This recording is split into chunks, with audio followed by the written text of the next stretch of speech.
Kalcij se iz tla gubi iznošenjem poljoprivrednih proizvoda i erozijom, a značajan je i gubitak ispiranjem u niže slojeve tla.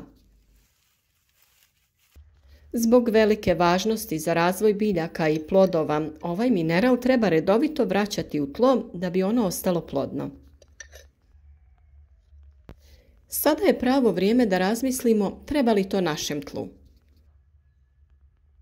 A svakako najbolji način da saznamo šta je potrebno našem tlu jeste laboratorijska analiza tla.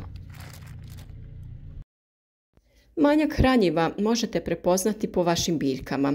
Ako se prisjetite vašeg povrća od prošle sezone, možda se sjetite nekih znakova koji su govorili da biljkama nešto nedostaje. A ono prvo čega se možete sjetiti je trulež plodova paprika i paradajza. Upravo sada je pravo vrijeme da na to obratimo pažnju, a u nastavku videa pokazati ćemo vam šta trebate uraditi.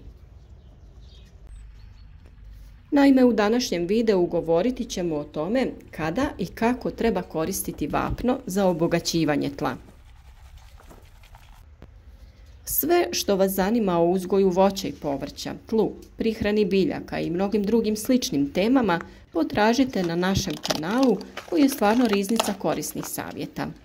Ukoliko vam se sviđa naš rad, zapratite kanal i kliknite na zvonce pored kako bi dobivali obavijest kada objavimo novi video savjet. Naš trud nagradite tako što ćete ostaviti komentar, like ili podijelite video na vašim društvenim mrežama. Ukoliko niste pronašli ono što vas zanima, napišite nam u komentaru, a mi ćemo se potruditi da vam odgovorimo ili na tu temu snimimo naš sljedeći video savjet. A prvo pitanje koje sebi danas postavljamo i na koje ćemo dati odgovor je šta vapno čini za tlo. Postoje dvije vrste vapna sa kojima bi se vrtlari trebali upoznati, a to su poljoprivredno vapno i dolomitno vapno. Obje vrste vapna sadrže kalcij, a dolomitno vapno također sadrži i magnezij. Vapno dodaje ova dva bitna elementa u tlo, ali se češće koristi za ispravljanje pH vrijednosti tla. Mnogima je poznato da većina biljaka preferira pH vrijednost između 5,5 i 6,5. Ako je pH tla previsok, alkalan ili prenizak, kisel, biljke ne mogu apsorbirati hranjive sastojke dostupne u tlu. Samim tim, one razvijaju simptome nedostatka hranjivih sastojaka poput blijedog lišća i usporenog rasta. Korištenjem vapna za kiselo tlo podižete pH vrijednost tako da korijenje biljaka može apsorbirati potrebne hranjive sastojke iz tla. Drugo pitanje danas je koliko vapna treba tlu? Količina vapna koja vam je potrebna ovisi o početnom pH i postojanosti tla. Bez dobrog ispitivanja tla, procjena količine vapna postupak je pokušaja i pogrešaka. Kućni komplet za mjerenje pH vrijednosti tla može vam reći stanje, ali ne uzima u obzir vrstu tla. Rezultati analize tla koju je izveo profesionalni laboratorij za ispitivanje tla uključuje posebne preporuke skrojene da udovolje potrebama baš tla u vašem vrtu. O tome smo već dosta pričali na našem kanalu, kako to funkcionira i kako pravilno uzeti uzorak tla. Na vama je samo da se raspitate gdje u vašoj okolini postoji ustanova koja za vas može odraditi ovaj postupak. Također, na jednostavan način možete od sastojaka iz kuhinje utvrditi da li je vaše tlo kiselo ili alkalno, a video o tome imate također na našem kanalu. Sada ćemo vam dati jedan primjer kako to izgleda kada dobijete analizu tla i šta trebate učiniti. Budući da malina uspijeva u tlu sa pH vrijednosti od 5,5 do 7, potrebno je odraditi popravak pH vrijednosti.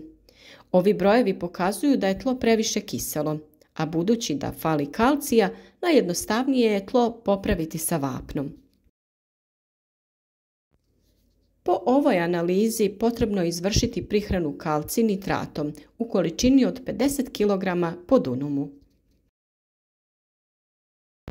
Nama je također analiza pokazala i manjak fosfora, koji je jako bitan za uspješnu proizvodnju maline, te ćemo dodati mineralno hranjivo sa većim udjelom fosfora.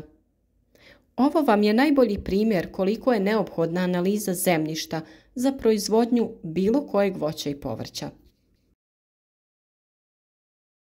Isplati se uraditi ovakvu analizu jer vam detaljno objasne koliko čega je potrebno da dodate, a čega u zemljištu možda imate viška.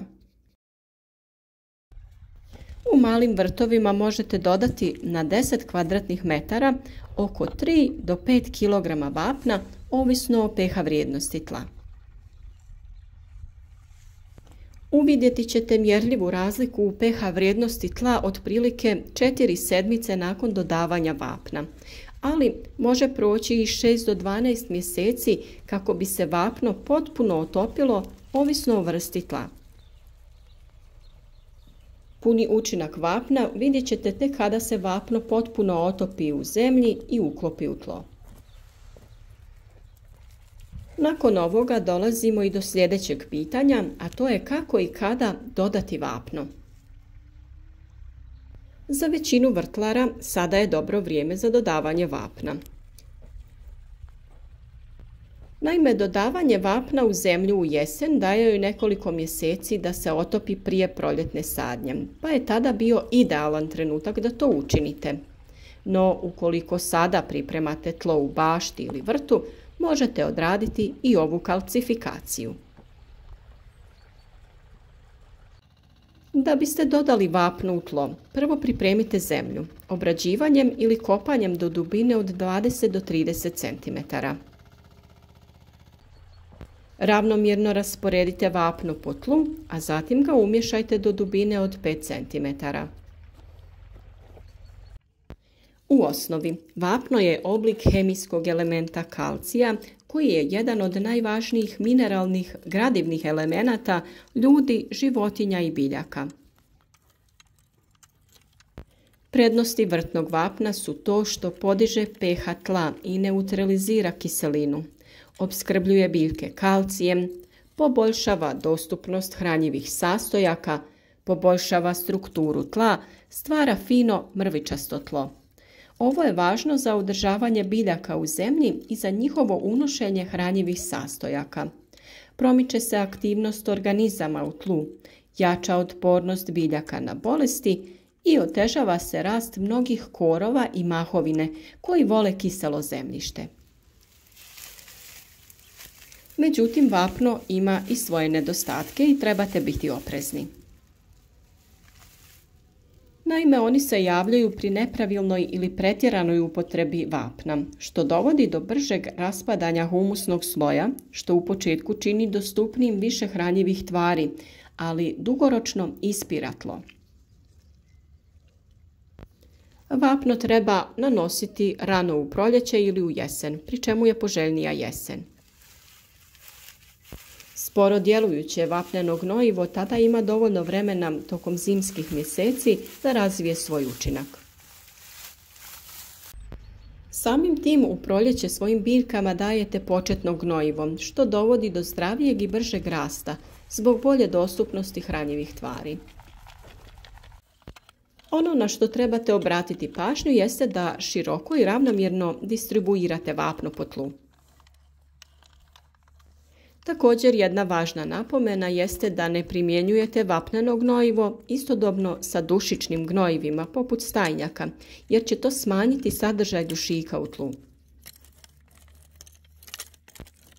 Vapno se sastoji od 3 hemijska elementa, kalcija, ugljika i kisika. U pravilu, biljke u pretjerano kiselom tlu ionako ne mogu apsorbirati nikakve hranjive sastojke, pa bi se nakon dodavanja vapna gnojidba trebala odvijati u razmaku od barem nekoliko sedmica.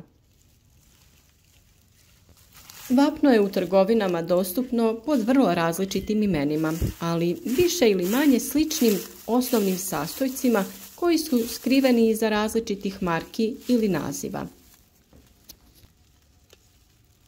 Najbolje je koristiti vapneno gnojivo koje se dobiva iz prirodnih naslaga vapna. Vapno ne smije imati udio magnezija veći od 10%, jer može doći do zasićenja tla, pa pri kupovini na to obratite pažnju.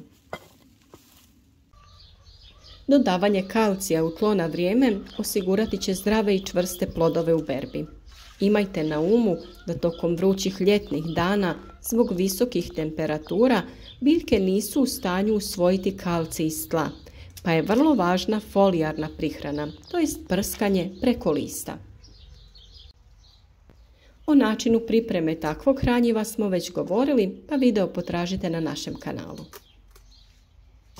I u narednom periodu nastavljamo davati vam korisne savjete, pa ostanite s nama kako ne bi propustili ni jedan važan korak u uzgoju vaših biljaka.